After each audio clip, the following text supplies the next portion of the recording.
नमस्कार। Today talk में अपनी संपूर्ण गोटे के स्वागत है।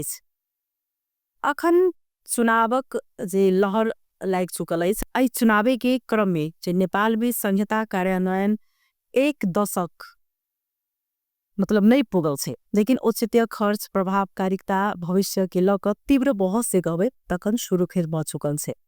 जना कतेक अखन पार्टी कही दल के कही नेता सब कते आदमी चाहे रहल छे कि संहिता में सुधार होबे के चाहे संहिता में किस त्रुटि छे, आपा कते कही रहल छे कि एका चेंजे कनाई जे छे से बेटर छे। त विभिन्न प्रकार के जे छे से अपन अपन आदमी सब बात राखे के प्रयास करे छे। कतेक बेर ई बात जे छे से उठ चुकल छे, विभिन्न दल के नेता सब ई बात के उठा चुकल छे। त अही के संदर्भ में आई हम सब संहिता के अभ्यास चुनौती संभावना के बातचीत करक हमरा सबके अतिथि रह चुकल है। हमरा सबके कार्यक्रम में संविधान सभा सदस्य वरिष्ठ अधिवक्ता तथा डाक्टर खिमलाल देवकोटा, पहले उनका हम सब स्वागत करब तब विशेष बातचीत करब। यहाँलाई स्वागत छ। धन्यवाद, नमस्कार।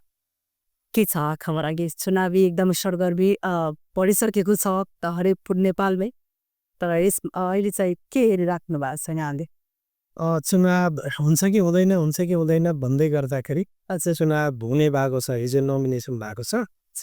यो सँगसँगै आफू चाहिँ संविधान निर्माणका बखत त्यसरी लागेको मान्छे भएको हुनाले संविधान कार्यान्वयनको 10 वर्ष कस्तो रह्यो यसको समीक्षा गरौँ, अनि यसलाई च्यालेन्ज गर्ने गरी मान्छेहरूले जुन चाहिँ न्यारेटिभ बनाइराखेका छन् त्यसलाई किल गरौँ, यसमा भएका कमी कमजोरीहरू सुधार गरेर यसलाई अझ व्यवस्थित ढङ्गले कार्यान्वयन गर्न जाउँ, जसले अधिकार, पहिचान र सम्मान तिनटै कुरा दिन सकेको छ। यो दस्तावेजलाई चाहिँ व्यवस्थित गरौँ भन्ने हिसाबले विभिन्न प्रदेशहरू जाने क्रममा आज हिजो मध्य प्रदेश आइयो, आज कार्यक्रम गरियो, तपाईसँग कुराकानी गरौँ भए। अच्छा, त्यसरी यो अहिले पनि यसो मनोनयन दर्ता पत्र चाहिँ हरेक दलले गराइसकेका छन्, पुरै नेपाललाई अहिले चुनावी रङमा रङ्गिसकेका छन् र तर पनि अहिले मान्छेको मनमा यो चलिरहेछ कि यो फाल्गुन 21 गतिको चुनाव हुन्छ कि हुँदैन भन्ने यस्तो डुडुकी पढिसकेका छन् मान्छेहरूले। के हुन्छ? मलाई पनि अलि पहिला चाहिँ यो चुनाव के सम्भव होला र भन्ने लागेको थियो, किनभने भदौ 23 र 24 गतिको जुन घटना हो त्यो चाहिँ अनएक्सपेक्टेड, कसैले पनि अनुमान गरेको थिएन। त्यस्तो विध्वंस पनि भयो, त्यस्तो नरसंहार पनि भयो।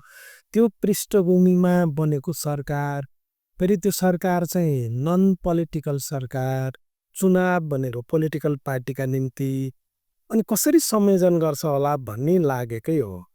तर सबैको चाहना, गभर्मेन्टको कमिटमेन्ट अनि त्यसपछि अरू पोलिटिकल पार्टीहरूको कमिटमेन्ट, सबैजनाको चुनावको विकल्प चुनाव नै हो भनेको हुनाले अब चुनाव हुने नै परिस्थितितिर गएको छ।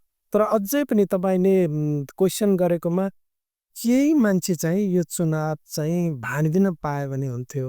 यो नेपालको यो सङ्घीय संरचना मन परेको छैन, सङ्घीय संरचना सहितको संविधान मन परेको छैन, यसलाई चाहिँ कहीँ न कहीँ असफल बनाइदिन पाए हुन्थ्यो भन्ने एउटा तबका हिजो संविधान निर्माण गर्दाका बखत पनि थियो र अहिले पनि त्यो परिपक्व चाहिँ छ। त्यो तत्त्वले चाहिँ बेला मौकामा टाउको उठाउने कोसिस गर्छ। त्यो तत्त्व एकदमै हावी भयो भने मात्रै हो चुनाव नहुने। मेरो विचारमा त्यस्तो लाग्दैन। त्यो तत्त्व पनि अहिले चाहिँ माइनोरिटीमा छ। अब चुनाव हुन्छ, यसले गर्दाखेरि चुनाव हुने वातावरण भएको छ। अनि अर्को तपाईँले एकदम इन्ट्रेस्टिङ कुरा गर्नुभयो। चुनाव हरेक मान्छे चुनावमा जाने मान्छेले हार्छु कसैले भन्दैन, सबैले भन्छ म जित्छु, सबैले जित्छु भन्छ।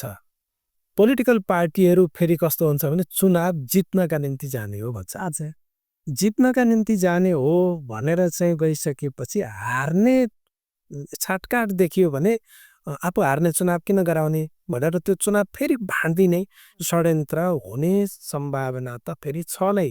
तर त्यो षड्यन्त्रले कति काम गर्ला, त्यो सजग हुने हो भने मेरो विचारमा हार्न तयार भएर पनि चुनावमा सहभागी हुने वातावरण बनाउनु पर्छ भन्ने मेरो। यो विगतको तुलना भन्दा यो वर्ष बढी हुन सक्छ। हो, किनभने संविधान सभाको चुनावको मलाई याद छ, तपाईँ मार्फत दर्शकहरूलाई एका दिलाउँ, हामीले संविधानमा लेख्यौँ माघ महिनाभित्र चुनाव हुनेछ भनेर संविधानमा लेख्यौँ, भएन। त्यसपछि फेरि अर्को पटक संशोधन गर्यो, मिति सार्यो, भएन। अनि तेस्रो पटक सार्दा मात्रै भयो। त्यो किन भयो भने त्यो स्टेक होल्डरहरू मैले हार्छु भन्ने लागेको चुनाव चाहिँ त्यो सार्नका निम्ति प्रयत्न गरेँ। मैले अहिले नाम नलिउँ ती स्टेक होल्डरको। तेस्रो पटक चाहिँ भ्रम के पर्यो भने सबै पक्षलाई हामी जित्छौँ भन्ने भ्रम परेका कारणले, मैले मात्रै जित्छु भन्ने भ्रम परेका कारणले तेस्रो पटक चुनाव भएको हो। अब अहिले पनि तपाईँले देख्नु भएको छ, तपाईँहरूको मिडिया मार्फत आएको छ, एकदम हेभी वेट मान्छेहरू, प्राइम मिनिस्टरका क्यान्डिडेटहरू, त्यो सबै प्राइम मिनिस्टर क्यान्डिडेटहरू सँगसँगै जित्नुभएको छ। अब मानिलिउँ त्यही चाहिँ रिफ्लेक्सन आयो भने चुनाव हारिने भयो भने हार्ने चुनाव किन गराउने भनेर भाँडिदिने खतरा फेरि सधैँभरि रहन्छ। त्यसमा चाहिँ चुनाव चाहनेहरू चाहिँ सजग भएर बस्नुपर्छ। म्यामले त्यति आयो। यो देशमा सबैभन्दा ठुलो आन्दोलन र ठुलो बदलाव नै यो सेन्सिक जुन आन्दोलन भएको थियो, त्यो बोर्ड चाहिँ विश्वकै सबैभन्दा चाहिँ ठुलो यो एउटा आन्दोलन भएको थियो र 27 घन्टामा चाहिँ पुरै तख्ता पल्टिएर राखिदियो। यसलाई उनीहरूले गर्नुभयो र यहाँहरूले कसरी लिनुभयो? त्योका संहिताविद हुनुहुन्छ तपाईँ, त्यो हिसाब। तपाईँले एकदम ठिक भन्नु। यो 10 वर्षको बिचमा यस्तो अकल्पनीय आन्दोलन आयो। यो आन्दोलन आउनुका पछाडि मैले केही लामो समयदेखि मैले विश्लेषण गरिराखेको थिएँ। मेरो त डेजर्टेसनको विषय पनि त्यही थियो। मलाई सुरुदेखि के लागेको थियो भने नेपालमा लिडरसिप क्राइसिस चाहिँ देखियो। यो लिडरसिपले राइट टाइममा ह्यान्डल गर्न नसकेको कारणले यस्ता चिजहरू आए भन्ने कुरा चाहिँ मेरो एउटा फाइलिङ हो। त्यो कुरा मिलिराखेको छ। दोस्रो के बन्यो भने हामी कहाँ 2/3 सरकार पनि टिकेन, बहुमतको सरकार पनि टिकेन, अल्पमतको सरकार पनि टिकेन। यी तिनटै प्रकृतिका सरकार टिकेनन्। टिक्ने सरकार कुन रहेछ भने कुर्सी बाँडफाँडको, सत्ता बाँडफाँड चाहिँ ठिक ढङ्गले भयो भने त्यो सरकार टिकिँदो रहेछ। जब सत्ता बाँडफाँड चाहिँ मिल्यो अनि त्यसपछि एकदम अकण्टक बहुमत छ, बम पड्काए पनि त्यो सरकार ढल्दैन भन्ने अवस्था जब पुग्छन् अनि त्यति बेला चाहिँ अपोजिसन निरीह हुँदो रहेछ, जनताका माग मुद्दाहरू निरीह हुँदो रहेछन्। सरकारलाई कति ढुक्क हुँदो रहेछ भने मैले जे गरे पनि हुन्छ भनेर चाहिँ उसको मन परितन्त्र अगाडि बढ्दो रहेछ। यो अवधिको मैले हेरेको चाहिँ के हो भने यो अवधि यस्तै प्रकृतिको सरकार रह्यो। सरकारले कसैलाई गन्नु नपर्ने, किनभने म बलियो छु भन्ने भयो, कसैका मुद्दा सम्बोधन भएनन्। अनि करप्सन यति धेरै बढेर गयो कसैले पनि टोलरेट गर्न सक्ने अवस्था पनि छैन।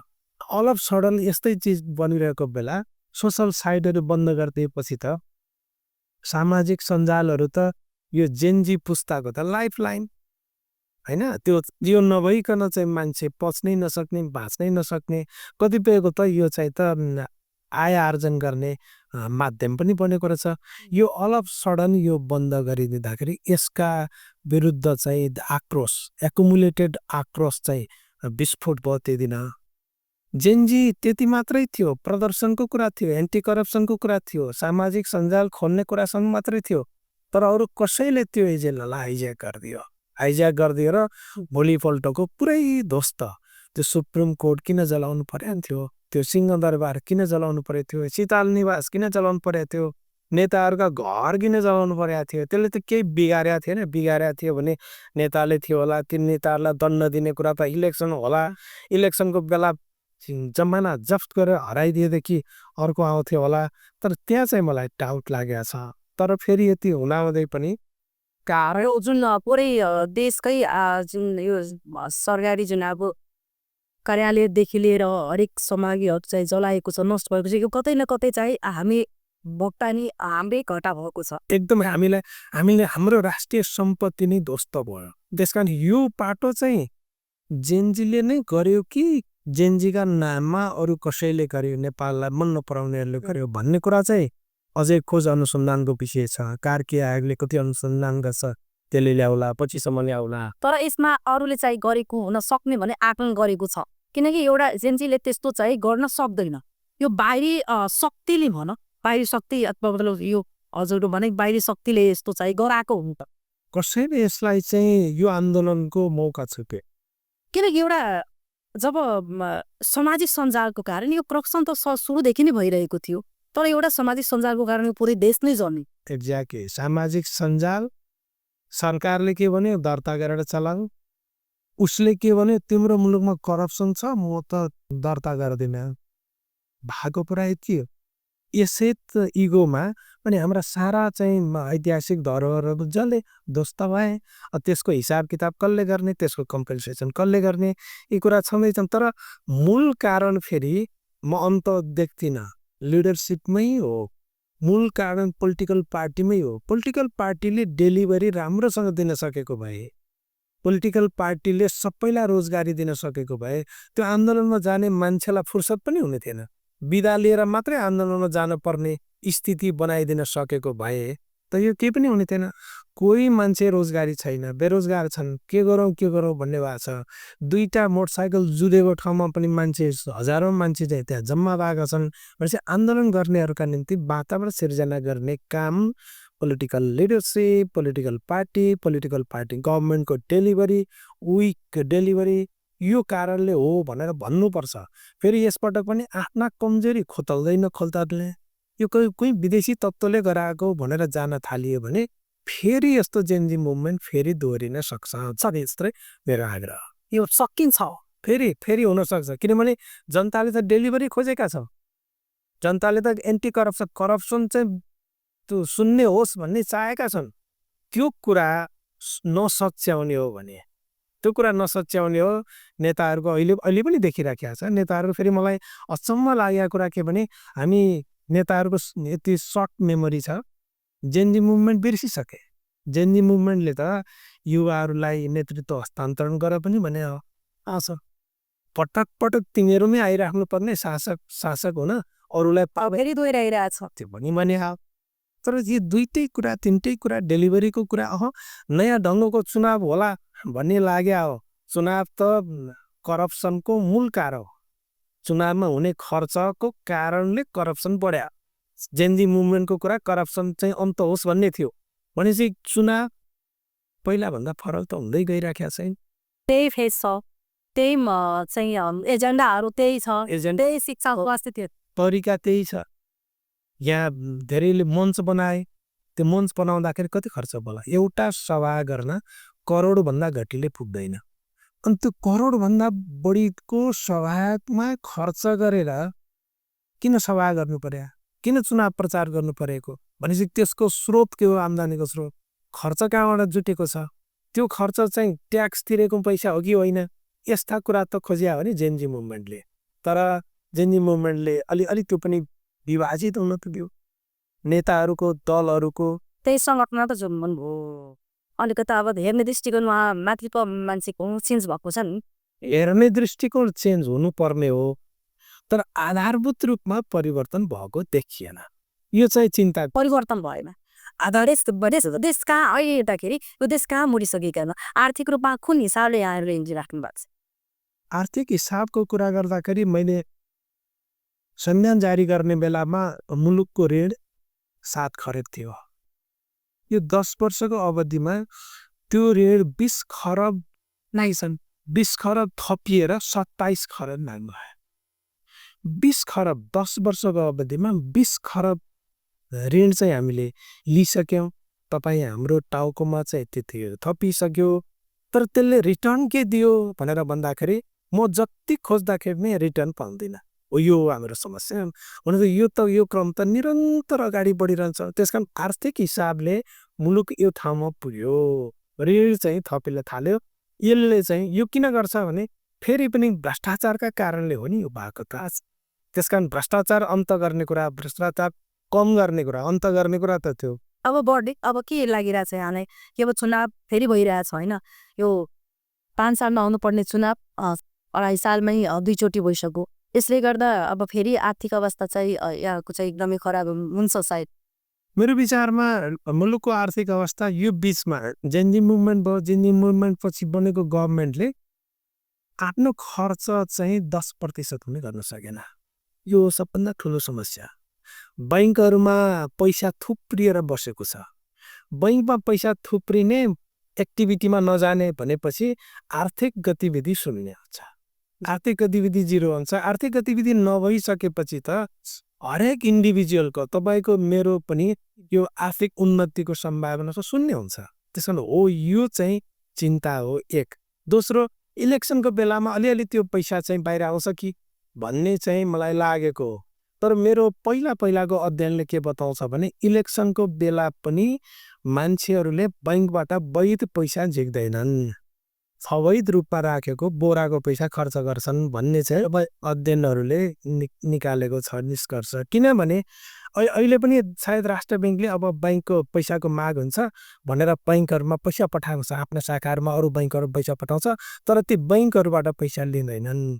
तर हाम्रो कानुन फेरि के छ 25,000 भन्दा बढी नगद कारोबार गर्न पाइदैन। त्यो बैंक मार्फत गर्नुपर्छ भन्ने कानुन पनि छ।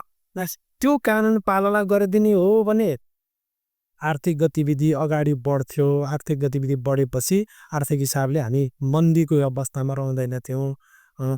तर पनि त्यो त्यतातिर गइराखेको छैन। यो चाहिँ चिन्ताको विषय हो। तर फेरि म फेरि आशावादी के कारणले हो भने चुनाव भएपछि त म्यान्डेट लिएर आउँछ नि सरकार। म्यान्डेट लिएर आएको सरकारले त अनि त्यसपछि फागुनमा आउँछ चैत वैशाख जेठ असार 4 महिना त मज्जाले काम गर्ला नि। अनि बाँकी रहेको चाहिँ बजेट त्यति बेला चाहिँ खर्च गर्दा जनताको आवश्यकता पूरा गर्ला विकास निर्माणका कामहरु 3 महिनामा जुन जति बजेट खर्च भएको छैन 4 महिनामा त्यो 3 महिनामा हुन्छ। हो त्यो 3 महिनामा हुन्छ हुनुपर्छ। त्यसो भयो भने अनि फेरि हाम्रो अर्थतन्त्र चाहिँ धेरै बिग्रिने अवस्थामा पुग्दैन कि भन्ने मलाई आशा लागेको छ। यो चुनावी बहसमा जसरी संहिता खारेज सुधार र प्रदेश खारेज जस्ता फरक धारणा आएका छन् यसलाई तपाई कसरी एकदमै बहुत राम्रो प्रश्न गरियो। कतिपय मान्छेहरू चाहिँ बिना अध्ययन प्रदेशका कारणले खर्च बढ्यो खर्च धान्न सकिँदैन त्यसकारण प्रदेश खारेज हुन्छ भन्ने चाहिँ नकारात्मक भाष्य सिर्जना गर्न रहेछ। तर टोटल के रहेछ हिसाब गर्दाखेरि भने जम्मा 850 जना प्रदेश सांसदहरूले खाने तलब भनेको 47 करोड रहेछ एक महिनामा। त्यो 47 करोड भनेको चाहिँ सबै राज्यको तर्फबाट सुविधा खानेहरूको हिसाब गर्दाखेरि कति प्रतिशत रहेछ भन्दा 1%। हेर्नुस् त 1% खर्च बढ्यो भन्ने कारणले मानिलिउ त्यही 1%ले सारा मुलुक चाहिँ ध्वस्त भएको हामी धान्न सक्दैनौँ यो प्रदेश फाल्दियौँ भन्ने तर्क मान्छेले ल्याउने गरेका छन्। यो तथ्य नबुझिकन अनि त्यसपछि सही सूचना के हो भन्ने कुरा चाहिँ जानकारी नलिकन नकारात्मक हिसाबले बढाएका छन्। एउटा यो पाटो हो। दोस्रो पाटो प्रदेश बन्या कारणले स्थानीय सरकार बने 3 तहको सरकार बनेको कारणले हरेक मान्छे बजेट बनाउने बेलामा यहाँको प्रदेश सरकारकोमा मज्जाले जान्छ एक्सेस छ उसको पहुँच छ आफ्ना योजनाहरू लिएर जान्छ त्यहाँबाट योजना बाँडफाँड गर्छ विकासका कुराहरू गर्छ बजेटको बाँडफाँडको कुरा सबै कुरामा जनताको हस्तक्षेप छ। यदि प्रदेश नहुन्थ्यो संहिता नहुन्थ्यो प्रदेश नहुन्थ्यो भने सिंहदरबारमा त कसैको पहुँच नहुन्थ्यो। त्यसकारण यो चिजलाई चाहिँ मान्छेले प्रचार गर्न सकेका छैन। तेस्रो कुरा समावेशिताको कुरा अनि मान्छेको चाहिँ सशक्तिकरणको कुरा यति राम्रोसँग भएको छ। हेर्नुस् न हरेक प्रदेशमा उपसभामुखहरू महिला हुनुहुन्छ कति राम्रोसँग उहाँहरूले ह्यान्डल गरिरहेको छ। यही मध्य प्रदेशको कुरा उपसभामुखले कत्रो क्राइसिस ह्यान्डल गर्नु पनि एकजना सभामुखका विरुद्ध महाभियोग प्रस्तावको कुरा अर्को सभामुखको निर्वाचनको कुरा सदन मजाले ह्यान्डल गर्नु पनि भनेपछि यो कुरा यो अवसर संहिताले दिएको अवसर पनि यस्ता थुप्रै उदाहरणहरू छन्। त्यसकारण संहिता बेठिक होइन मान्छेको दिमाग चाहिँ बेठिक भएको छ। मान्छेको दिमागलाई करेक्सन गर्नुपर्छ र तथ्यहरूले संहिताले मुलुकलाई राम्रो गरेको निष्कर्ष निकाल्छ। त्यतिकै होइन नि योमा जसरी यो संहिता खर्चिलो भयो भनेर कुरा छ अर्थतन्त्र धारा शब्द भन्ने भाष्य छ तपाईको मूल्याङ्कनमा होइन संहिता देशले कुन दिशामा लैजान्छ? संहिताले 3-4 वटा कुरा गर्छ। एउटा यसले डेमोक्रेटाइजेसन गर्छ सोसाइटीलाई। यसले सिंहदरबारमा थन्किएर रहेको अर्थतन्त्रलाई स्थानीय तहसम्म मैले भन्ने गर्छु 753 स्थानीय तह 7 वटा प्रदेश गरेर 761 ठाउँमै बजेट बन्ने विकासको काम छनौट गर्ने, नीति बनाउने, कार्यक्रम गर्ने र कार्यान्वयन गर्ने काम भएको छ। यसो नभएको भएदेखि, संहिता नभएको भएदेखि यो सम्भव थिएन। तेस्रो कुरा चाहिँ हिजो मान्छेले विकास खोज्नु पर्यो भने सिंहदरबार जानु पर्थ्यो। आज विकास खोज्नका निम्ति सिंहदरबार होइन, यहाँको मध्य प्रदेश सरकारमा गए हुन्छ। त्यहाँ पनि भएन भने आफ्नो ओडासम्म गएर पनि मलाई त यो चाहिएको छ भनेर भन्न पाउने गरेको छ। त्यसकारण यो चिज छ। अब अर्थतन्त्रको कुरा तपाईँले गरेर लो, हाम्रो अर्थतन्त्र बिग्रिएको छैन। खालि मिसम्यानेजमेन्टको कुरा, करप्सनको कुरालाई मात्रै रोक्न सकियो भने हाम्रो अर्थतन्त्र ठिकै ट्र्याकमा छ भन्छु म चाहिँ। जसरी त्यतिकै होइन त फेरि प्रदेश र स्थानीय तहमा जसरी भ्रष्टाचार चाहिँ बढ्ने जनगुनासो आएको छ, संहिता सुदृढ गर्ने भ्रष्टाचार कसरी नियन्त्रण गर्न सकिन्छ? ठिकै हो। तपाईँको एउटा भाष्य चाहिँ कस्तो बनाएको थियो भने गाउँ गाउँमा सिंहदरबार त्यो संहिताका कारणले बनाउने भनेर सकारात्मक भाष्य सुरु भएको थियो। त्यसलाई काउन्टर गर्न नकारात्मक भाष्य के बनाइयो भने गाउँ गाउँमा सिंहदरबार हो भने भ्रष्टाचार गयो, भ्रष्टाचार बढिया हो भनेर पुरा आइरहेछ। यसलाई मैले कसरी हेर्छु भने मेरो तथ्यकै आधारमा, अध्ययनकै आधारमा, विभिन्न ठाउँमा हिँडेको आधारमा दुईटा कुराले, एउटा त्यहाँ स्थानीय तहमा खर्च गर्ने दक्ष कर्मचारी नभएका कारणले, एउटा प्रमुख प्रशासकीय अधिकारीलाई 3टा पालिकासम्म जिम्मा दिए त। अनि त्यो सो भएको कारणले गर्दाखेरि उनले ठिक ढङ्गले खर्च व्यवस्थापन गर्न नसकेको कारणले त्यो चाहिँ बेरुजुमा गयो र भ्रष्टाचार भयो भन्ने अर्थ आयो। एक। दोस्रो, यहाँ त त्यो मोनिटरिङ यति नजिकसँग भयो नि, जनताले पनि मोनिटरिङ गर्छ, यहाँका तपाईँहरू मिडियाले गर्नुहुन्छ, कृषि समाजले गर्छ। हरेकले कमजोरी गरेको छ भने त्यो चाहिँ एक्सपोज भइहाल्छ। एक्सपोज भइहालेको कुराले ओहो ल एक्सपोज भयो, राम्रो भयो, त्यसले सबै भ्रष्टाचारी घोषित भएको छैन। कतिपय स्थानीय तहका मेयर उपमेयरहरू भ्रष्टाचारमा लागे पनि 1-2 वर्षमा उहाँहरू सफाइ पाएर आउनुभएको छ भनेपछि एक्सपोज भयो, राम्रो भयो। तर अन्तर्यमा चाहिँ के रहेछ भने उहाँहरूले भ्रष्टाचार गरेको होइन रहेछ भन्ने आयो। दोस्रो त्यो। तेस्रो चाहिँ संहिता विरोधीहरूले संहिताका कारणले गाउँ गाउँमा भ्रष्टाचार गयो, यी सबै वास्तव हुन् भनेर भ्रष्टाचार हो भने त संहिताको कारणले भ्रष्टाचार भएको हो भने त संहिता विरोधी चाहिँ एउटा नारा चाहिँ स्थापित गर्न सकिन्छ कि भन्ने हिसाबले पनि त्यसो गर्ने गरेका छन्। मेरो अध्ययन र मेरो सूचनाले यसो भन्छ, संहिताले भ्रष्टाचारलाई बढाएको होइन, भ्रष्टाचारका मामलाहरू लुक्नबाट बचेका छैनन्, एक्सपोज भएका छन्। अनि कसरी चाहिँ यो त्यो जुन मान्छेको मनमा एउटा यो गुनासो भइसक्यो, सानो बच्चाले तपाईँ सोध्न जानु भनेर अरू कुरा केही थाहा छैन, तर हाम्रो यो देशमा भ्रष्टाचारी भइरहेको छ। यो जुन चाहिँ आन्दोलन भएको थियो भ्रष्टाचारीकै लागि भयो, त्यो करप्सनको लागि भयो, त्यो कुरा छ। फेरि कसरी यसलाई निकाल्न सक्नु? एकदम त्यो कुरा ठिक हो। त्यो कुरा किन आएको रहेछ भने हामी सबै मान्छेहरूको चाहिँ पानी चाहिँ के रहेछ भने यो पर्सेप्सन, मलाई के लागेको छ भन्ने कुरा चाहिँ भनिदिने, तर तथ्यमा आधारित हुन नपर्ने।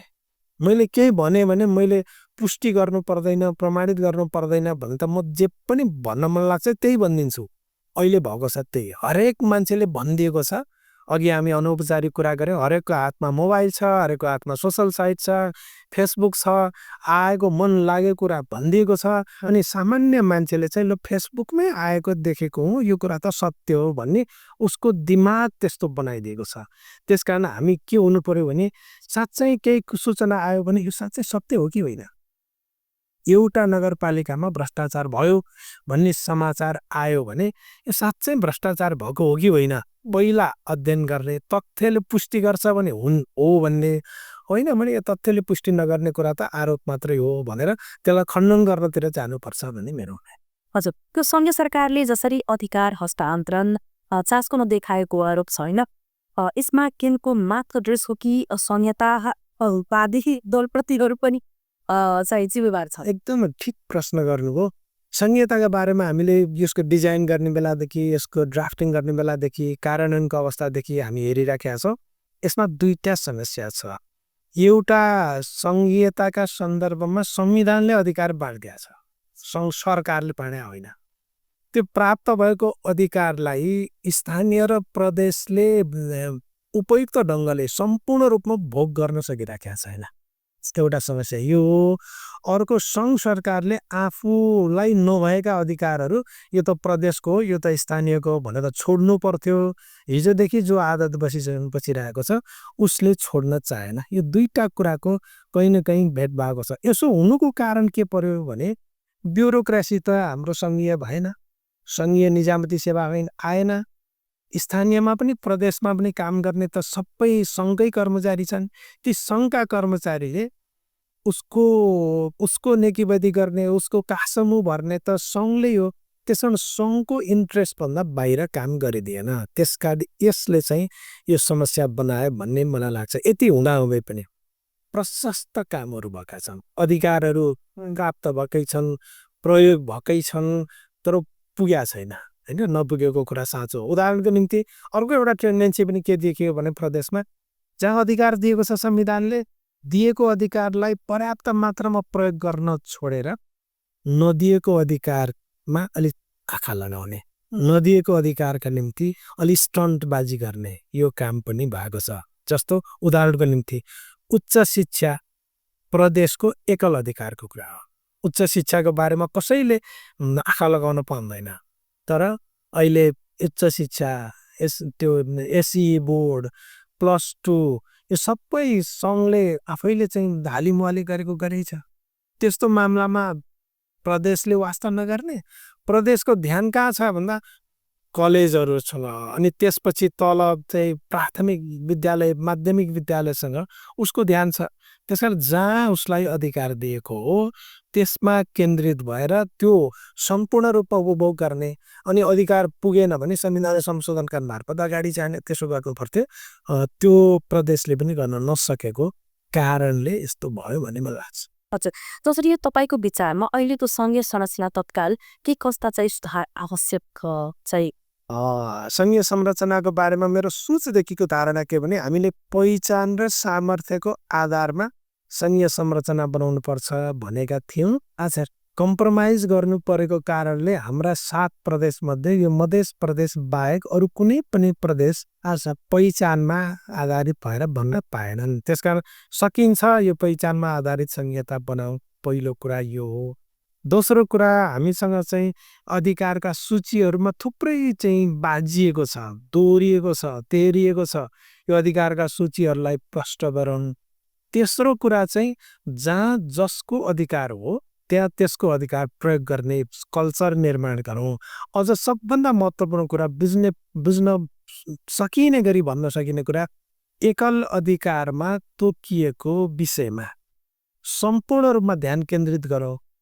साझा अधिकारको विषयमा प्रदेश वा सङ्घले वा स्थानीयले कसैले चासो राखेन भने त्यो साझा अधिकारको विषयमा पनि मैले एकल अधिकारको काम सकिसकेँ, अब साझा अधिकारको विषय प्रयोग गर्छु भन्ने कुरामा ध्यान केन्द्रित गरौँ।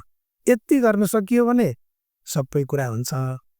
अब अधिकार नै छैन भनिदिने अनि अलिकति अगाडि बढ्न चाहिँ कोसिस पनि नगर्ने, अनि कोसिस गर्यो अनि माथि सोध्ने, माथि सोद्धाखेरि ब्युरोक्रेसीलाई सोध्ने, यसो गर्यो भनेदेखि त सङ्घीयता कार्यान्वयन हुँदैन नि। अहिले हामीले देखिएको समस्या यही हो। यति कुरा करेक्सन गर्नुपर्छ। जसरी अहिले नेपालकै पहिला पनि त्यस्तै कमजोर थियो यो राजनीतिक अवस्था, र यो जेन्जी पछिको राजनीतिक अवस्था हरेक ठाउँको चाहिँ उथलपुथल भएको छ। तर विशेष गरेर चाहिँ यो मधेस प्रदेशको जुन राजनीतिक अवस्था कमजोर हुनुको कारण के छ यहाँको? एकदम राम्रो कुरा गर्नुभयो। मधेसमै त आएर मधेसकै टेलिभिजनमा म मधेसकै बारेमा दुईटा कुरा, एउटा नकारात्मक कुरा गर्छु, करेक्सन गर्नुपर्ने कुरा गर्छु, दोस्रो सकारात्मक कुरा गर्छु। सकारात्मक कुरा के हो भने मधेस मुभमेन्ट नभएको भए, मधेस मुभमेन्ट नभएको भए सङ्घीयता पनि संविधानमा लेखिँदैन थियो।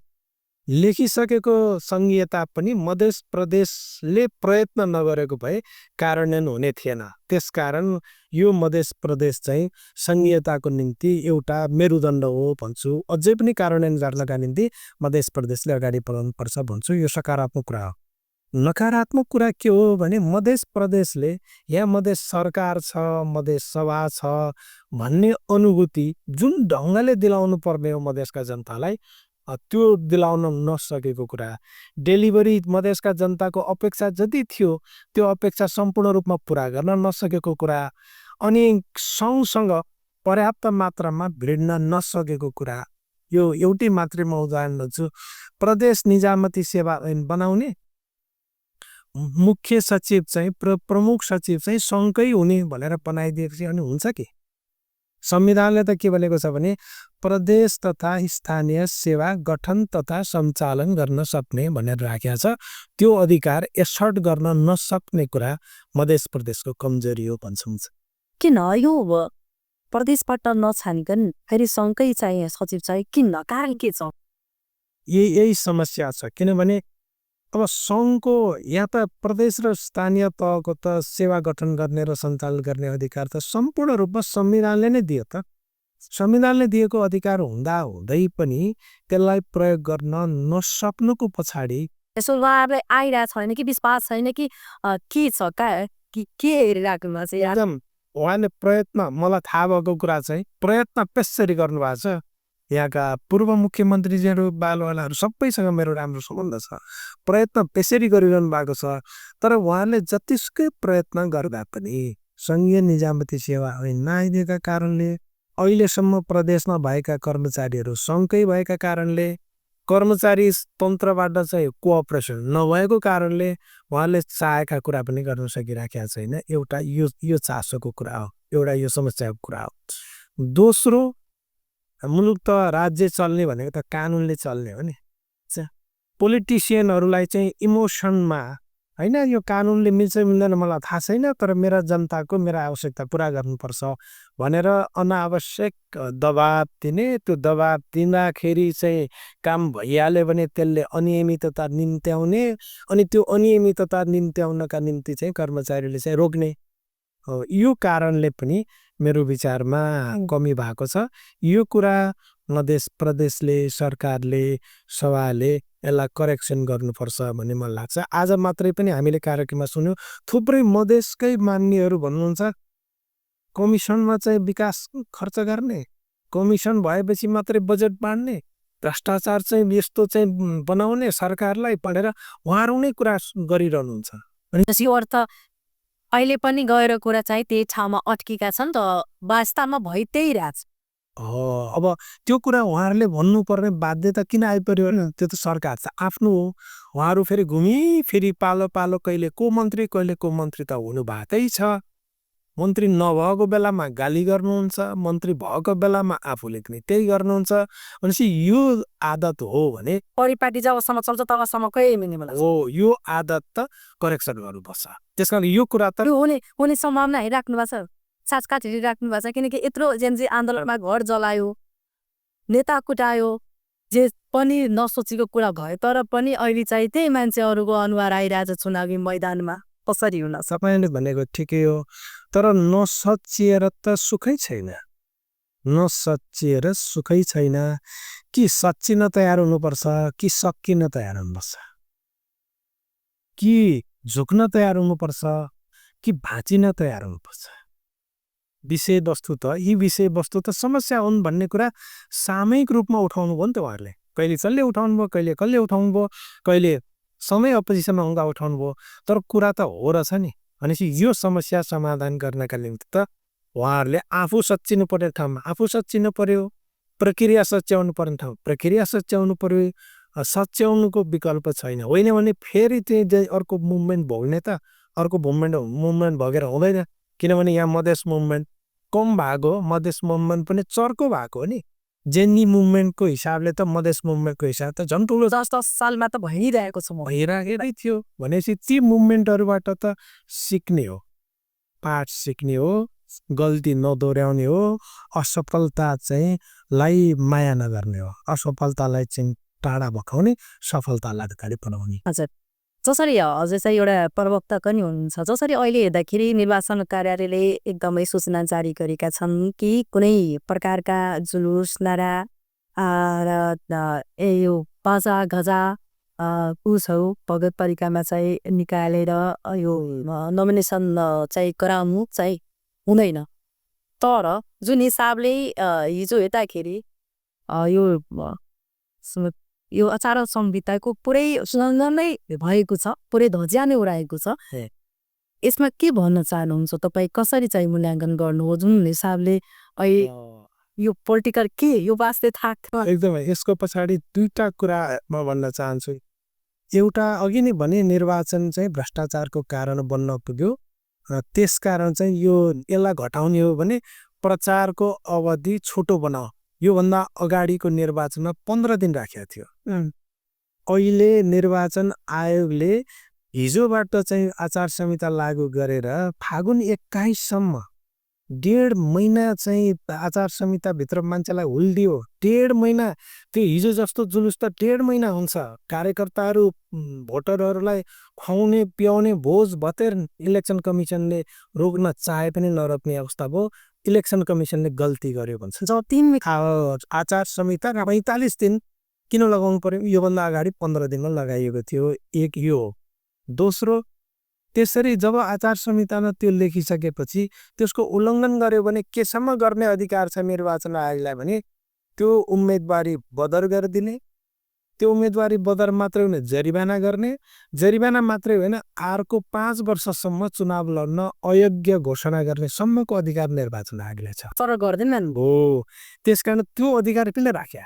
त्यसमा त्यो अधिकार प्रयोग गर्न नसक्ने निर्वाचन आयोगको कमजोरी हो। दोस्रो, तेस्रो, त्यो कानुन त्यो आचार संहिता यी सबै दलका प्रतिनिधिहरूसँग बसेर पास गरे, सहमत गरेर पास गरे। अनि त्यहाँ सहमत गर्ने निर्वाचन आयोगमा गएर अनि फिल्डमा चाहिँ उल्लङ्घन गर्ने त्यसको जिम्मा लिनु पर्दैन ती पोलिटिकल पार्टीहरूले। त्यसमा पार्टीहरूले पनि त्यो कमजोरी गरेको कुरा स्वीकार्नुपर्छ। अब चौथो कुरा चाहिँ तपाईँहरू जस्तो चौथो अङ्ग, राज्यको चौथो अङ्गले एक्सपोज गरिदिनु पर्यो। यति एक्सपोज गर्नु पर्यो कि पोलिटिकल पार्टीहरूले आचार संहिता उल्लङ्घन गरेका छन् भने विथ फ्याक्ट तथ्यसहित प्रमाणसहित यसरी उल्लङ्घन गरेको चाहिँ देखियो। यो बारेमा निर्वाचन आयोग के हेरेर बसेको छ भन्नु पनि पर्यो। निर्वाचन आयोगको ड्युटी जे हो त्यो ड्युटीलाई पनि ठिक ढङ्गले सजग गराइदिनु पर्यो। यो चौथो अङ्गको काम पनि यसरी आयो। यति प्रयत्न गरौँ। यति प्रयत्न भयो भने मेरो विचारमा विकृति तर यति जुन लामो अब चुनावको समयमा त प्रचार प्रसार नै हुन्छ, तर यो जुन यो नोमिनेसन जुन भएको छ मनोनयन दर्ता त त्यो धेरै पहिला एकदमै 1.5 महिना पहिला हो। 1.5 महिना गर्नुभयो। यो चाहिँ मैले अपेक्षा गरेकै थिइनँ। अन्त्यमा कति दिनमा आउनु पर्यो? 15 दिन। योभन्दा अघिल्लो पटकको निर्वाचनमा 15 दिन। हामीले इन्टिग्रेटेड इलेक्सन ल बनाउने बेलामा 15 दिनभन्दा बढी नराख्ने भनेर भनेकै थियो। 15 दिन यति गरेको भए 15 दिनमा जति खर्च गरेको भए पनि 15 दिन त मान्छेले थेक्छ नि, उम्मेदवारले थेक्छ, भोटर थेक्छ, सबै थेक्छ। आचार संहिता पनि पालना हुन्छ। 1.5 महिना बनाउनु भयो। 1.5 महिनासम्म सरकारले पनि केही काम गर्नु पाउँदैन। नियुक्ति, सरुवा, बढुवा सब रोकिए। नयाँ ठेक्का यसमा पनि कुनै लागिरहेछ कि कोही षड्यन्त्र नै हुन सकिन्छ? एक्ज्याक्टली मलाई त्यो पनि लाग्यो। किनभने मुलुक जान बनाइदिने, हिँड्दै जाको ठाउँको ठाउँ रोकिएर बसिया छ मुलुक। अघि हामीले खर्चको 10% खर्च गर्न सकेका छैन भन्यो, त्यो पनि अब खर्च हुँदैन, काम गर्न त पाइएन। त्यसैले यस्तो किन गरे होला? यो कुरा गर्नका निम्ति निर्वाचन आयोगलाई केले प्रेरित गर्यो? यो मलाई चिन्ता लागेको छ। त्यसकारण फेरि हामीले करप्सनको चाहिँ मूल कारण निर्वाचन भन्यो भन्दै फेरि जान्दै पनि त्यसैलाई चाहिँ मलजल गर्ने काम भइरहेको छ। यो चाहिँ गल्ती भएको छ हुन्छ। हजुर, यो जनतालाई संहिताबारे तपाईँको चाहिँ के सन्देश दिन चाहनुहुन्छ? संहिता भनेको अधिकारको बाँडफाँड हो।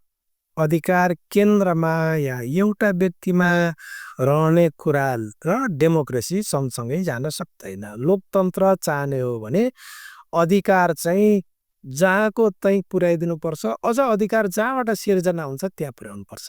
त्यो भनेको लोकल ठाउँबाट जनताको मन मस्तिष्कबाट अधिकार सिर्जना हुन्छ भने त्यहाँसम्म पुर्याउने विधि संहिता हो।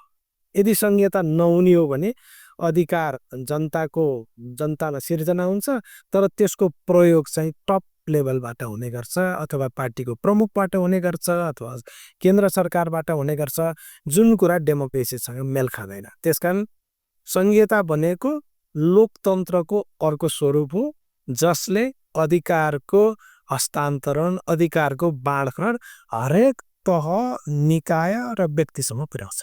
अच्छा मेरी दो धन्यवाद यहाँलाई हमरा सबके कार्यक्रम में अपन हकदेक व्यस्तता के बावजूद भी संवेदक अखंड संहिता के बारे में अच्छी बात रख दिलखिन हमका सबके धन्यवाद देना चाहन। और विशेष होकर वास्तव में जे एक मैथिली में कहावत है कि जे नहीं बुझने रहे त कैसे आदमी नहीं बाज पाता है एटा बहुत पहले आदमी सब बड़ोजुग सब कहे लेकिन वही प्रकार जे संहिता के बारे में अगर डिस आहा बुझा के प्रयास करबे तो बहुत चीज आहा के जैसे से समझ में आ जेते नहीं समझ में आल आदमी के तो टाखन आदमी के मुंह में एक जवाब हो चुका भ्रष्टाचारी भ्रष्टाचारी हरेक ई मात्र नेता नहीं ओकरा अंत कर सके वो हमरा आहा के अंत कर पड़ते वो चीज बुझना अपना अपना ठाउँ से जरूरी है। तो स्वयं के सुधार से पहले अपने सुधारना आवश्यक से जरूरी है तभी जैसे कोनो भी चीज कानून प्रक्रिया जैसे लागू हो सके। उनका धन्यवाद यहाँ धेरै धेरै धन्यवाद दिँदै कार्यक्रमबाट म पनि विद्यालयमा चाहिँ नमस्कार।